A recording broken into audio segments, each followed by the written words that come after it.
Sometimes you give us a source and just want the core takeaways, right? Without wading through everything. Exactly. And that's what we're doing today. Yeah, we've got this homeopathic materia medica entry for alfalfa, Medicago sativa. That's the one, also called California clover or lucerne. Right.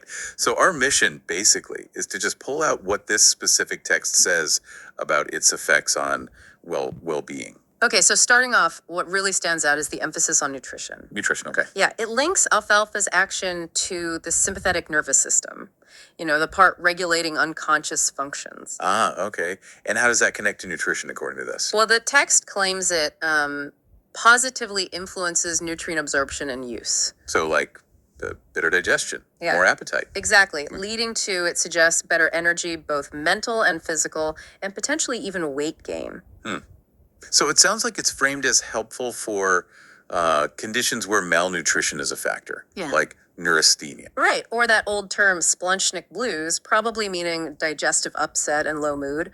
Also nervousness, insomnia, that kind of thing. Nervous indigestion too. Yeah, that's mentioned. It even calls it a fat producer and says it corrects tissue waste. Interesting. Sort of restorative then. That's the implication, yes. A restorative effect. Okay, and what about for mothers? I saw something specific. Oh, yeah. Lactation. It's highlighted for helping nursing mothers, claiming it boosts both the quantity and the quality of milk. Quality too, huh? That's quite specific. Very. Then it shifts to the urinary system, says there's a pronounced urinary action. Okay, pronounced how?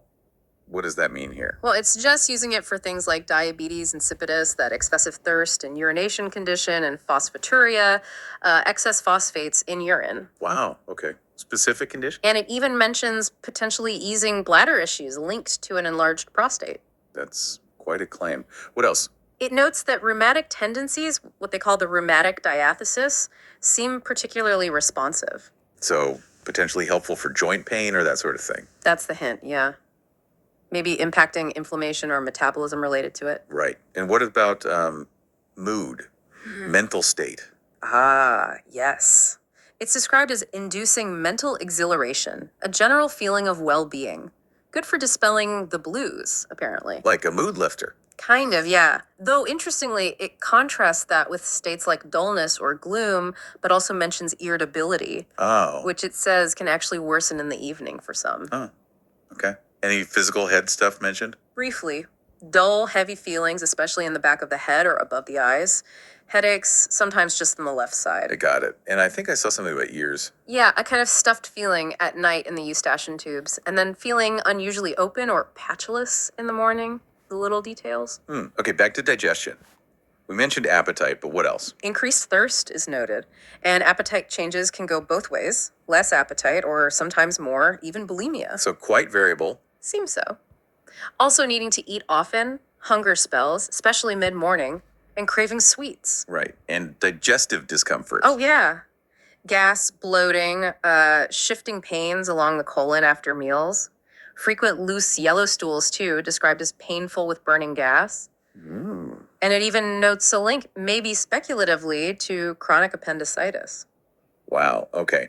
So a lot going on digestively. You mentioned urinary effects earlier. Anything more specific? Yes. Digging deeper, it talks about the kidneys potentially being inactive, but also causing frequent urination polyuria. So inactive kidneys, but more urination.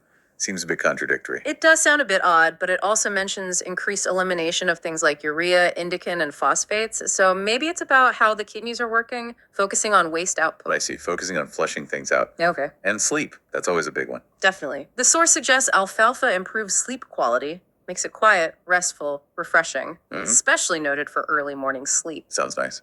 And how did they suggest taking it? The text mentions material doses, 5 to 10 drops of the tincture, several times a day, and continuing it until you see those tonic effects. Okay, so let's wrap this up. Based purely on this homeopathic materia medica we looked at. Right, based only on this source. Alfalfa is presented as potentially beneficial for, well, quite a range. Nutrition, energy, mood. Lactation support, some specific urinary issues, maybe rheumatic tendencies. And sleep improvement. It's a broad picture. It is, and it's crucial to remember this is from one particular historical medical viewpoint. A fascinating snapshot, though. Absolutely. Which leads to that final thought for you, the listener.